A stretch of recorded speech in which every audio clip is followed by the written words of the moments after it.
હલવો બનાવ્યો મમ્મી? મગની દાળનો હલવો બનાવ્યો. શીરો એ કહેવાય, હલવો એ કહેવાય, જે કહેવું એ. ભગવાનના ધરાવા માટે આજે પ્રસાદી બનાવી. મગની દાળનો? હા, મગની દાળનો.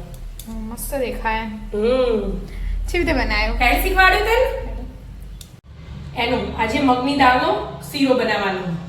હલવો એ કહેવાય, શીરો એ કહેવાય, આપણે જે કહેવું એ. મેં એક વાટકી મગની દાળ લઈ લીધી અને આ બધું તૈયાર જ કરી દીધું.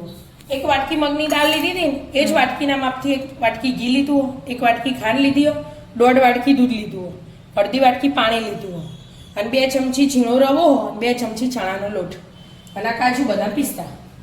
આ મગની દાળ પલાળવાની નહીં, હું પલાળ્યા વગર ફટાફટ બની જાય ને એવી રીતે બનાવું. બરાબર. એટલે પહેલા એને ધોઈ લઈશું. ધોવાઈ જાય? હા બેટા, ધોવાઈ જઈ. હવે એને થોડી વાર પંખા નીચે કોરી કરી દેવાની. જે આ પાણી હોય ને ખાલી નીતરી જાય એવી કોરી. હાવખી કોરી નહીં કરવાની, 10 મિનિટ રાખવાની, છૂટી છૂટી કરવાની આવી રીતે. એટલે ઘડીક વારમાં કોરી થઈ જશે.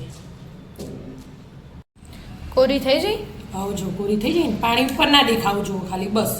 વધારે કોઈ કોરી કરવાની જરૂર નહીં. મેં કઢાઈ મૂકી દીધી હવે ખાલી એમનામ થોડી શેકી દેવાની. આ બધી દાળ ને ધોવી પડે એટલે આ બધી પ્રોસેસ કરવી પડે. લો વ્હાઈટ જે ભાગ હોય ને એ ધોવા માટે.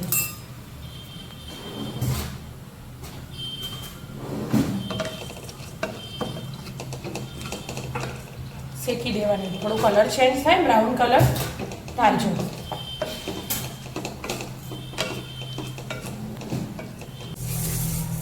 મસ્ત શેકાઈ જાય કે? હા, મીડિયમ ટુ લો ગેસ પર શેકવાની. અને આવો બ્રાઉન કલર થાય ને ત્યાં લગી શેકવાની. થોડીક વાર થાય પણ ધીમા ગેસે શેક્યું હોય ને તો સ્વાદ સારો હોય. ફૂલ ગેસે ખાલી અંદર જ ઉપરથી શેકાય, અંદર કાચી થઈ જાય એટલા માટે. બ્રાઉન થઈ જઈએ ને હવે મેં ગેસ બંધ કરી દીધો અને થાળીમાં કાઢીને ઠંડી થવા દેવાની. ગરમ એટલે પિસ્તો ના ખાવો. બરાબર. એટલા માટે હવે ઠંડી થઈ દેવાની? હા, ઠંડી થોડી થઈ દેવાની. થવા દેતા. ઠંડી થઈ જાય કે? હા, એકદમ ઠંડી થઈ જાય પછી દળવાનું. એકદમ ઝીણો પાવડર નહીં કરી દેવાનું. કકરી આવે ને આપણો મોહનથાળનો, મગદળનો કચરી રાખવાની. હા, એકદમ જ કચરી નહીં. આ ઝીણો રવો આવે ને એવી એટલે દાણેદાર મસ્ત બને એમ શીરો. એનું આવી રીતે આ ઊંધું ફેરવવાનું, છોડી દેવાનું. બહુ દળવાનું નહીં, પછી ચેક કરી લેવાનું. હજી નહીં થઈ પણ એવી રીતે ઊંધું ફેવરી અને દળવાનું. પીસાઈ છે? હા, જો કકરો લાગે જ છે ને, થોડો કકરો રાખવાનો અને ચાળી લેવાનું. પછી જે આવે એ ફરીથી પીસી લેવાનું એમ.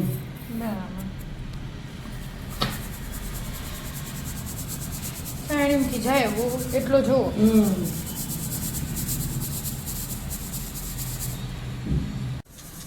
ચડાઈ ગયું? હા બેટા, આટલું આવ્યું હોય તો ચાલે. અને સાઈડ ઉપર મૂકી અને જો કકરું થયું હોય ને એકદમ મસ્ત એવું બનાવવાનું. હવે કઢાઈ મૂકી દીધી અમે ગરમ થવા. એમાં 2 ચમચી જેવું ઘી એડ કરવાનું. હાલ બધું નહીં એડ કરવાનું.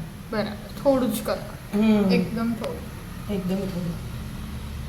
એમાં પહેલા કાજુ બદામ પિસ્તા શેકવાના. હા, ઘીમાં 2 મિનિટ સાતળી દેવાના.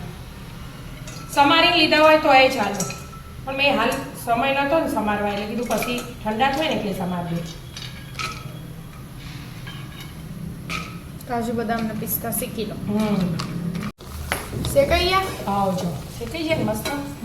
એમાં લઈ લેવાના અને નાના મોટા જેવા આપણે સમારવા હોય ને શીરામાં એડ કરવા એવા સમાર દેવાના. આ તો થઈ જાય બહાર, ઠંડા થાય પછી સમારીશું. હવે અડધું ઘી લઈ લેવાનું પહેલા. અડધું? હા. અને પેલા 2 ચમચી સોજી લીધી ને એ એડ કરી દેવાની. પેલા સોજી? હા, કઢાઈ તો ગરમ જ છે.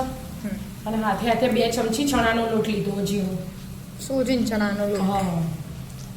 ત્યાં કણીઓને હોય ને બધું જતું રહે ત્યાં લગી આમ થોડોક સેજ બ્રાઉન કલરનો થાય ને તાજો શેકી દેવાનો. શેકાઈ છે? સેજ કલર ચેન્જ થયો ને આ લોટ થોડી વાર શેકવાનો જ છે. 5-7 મિનિટ શેકવાનું, વધારે નહીં. મગની દાળ મગની દાળનો. અને હવે થોડું ઘી એડ કરી દેવાનું. એક થોડું રાખ્યું મેં ખાલી થોડું રાખવાનું પાછળથી એડ કરવા બરાબર અને આ શેકી દેવાનું.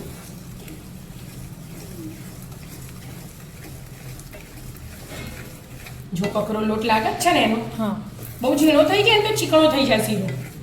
અને ધીમા ગેસે શેકવાનું. આનો સહેજ કલર બદલાશે ને ત્યાં લગી શેકી દેવાનું. શેકાઈ જી મસ્ત હવે જો કલર આખો ચેન્જ થઈ ગયો ને અને જે પાણી હતું ને અડધી વાટકી એ મેં ગરમ કરી લીધું હોય. અને આવી રીતે થોડું થોડું એડ કરવાનું.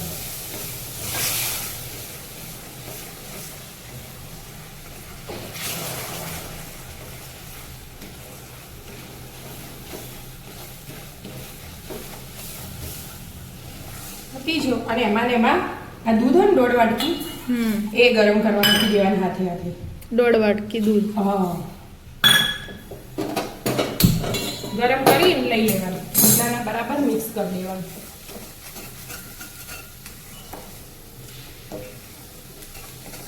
આ શીરો એકદમ મસ્ત લાગે.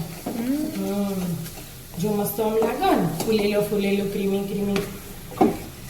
હજી તો દૂધ ના આવશે ગોળ બાકી આવ. અને આ ભગવાનના ધરાવવા માટે મેં પ્રસાદ બનાવ્યો છે. બરાબર આજે અષાઢી બીજ છે એટલે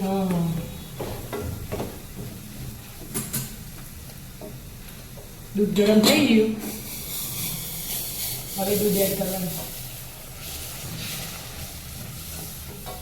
પાછો ઢીલો થશે હા એટલે આપણે માવો એડ નહીં કરતા ને એટલે બધા માવો એડ કરતા હોય.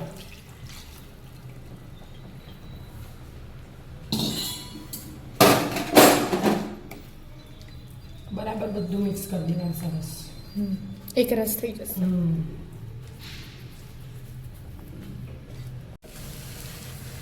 દૂધ જ ગાયબ થઈ ગયું કેમ છૂટો છૂટો મસ્ત થઈ ગયો ને દૂધ પી ગયું એટલે આખો કલર ચેન્જ થઈ ગયો. અને આ વાટકી ભરીને ખાંડ હતી ને એ એડ કરી દીધી એટલે ગરમમાં એટલે હાલ ઓગળી જાય મિક્સ કરતા કરતા. બરાબર આમ દૂધમાં નખીને ગરમ કરી રેડવું હોય તો એ રેડાય પણ અમુક વધુ ના આવે. હાથે હાથે બધું થઈ જાય. હલવો બનશે હલવો મગની દાળનો હલવો આપણા લગ્ન પ્રસંગમાં હોય હવે ખોડે એટલે પાછો કલર થોડો ચેન્જ થશે. હવે મેં કાચું બદામ પિસ્તા હતા ને તળ્યા હતા એ એડ કરી દીધા. અને આ થોડું ઘી રાખી હતું ને એ ઘી હવે એડ કરી દીધું. એ મસ્ત લાગે. બધું મિક્સ કરી દેવાનું હવે.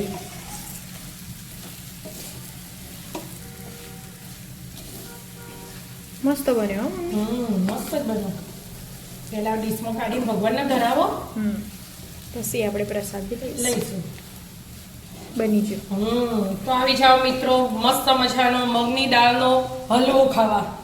મિત્રો અમારા વિડીયો ગમતા હોય તો લાઈક શેર અને સબસ્ક્રાઇબ કરજો. રાધે રાધે.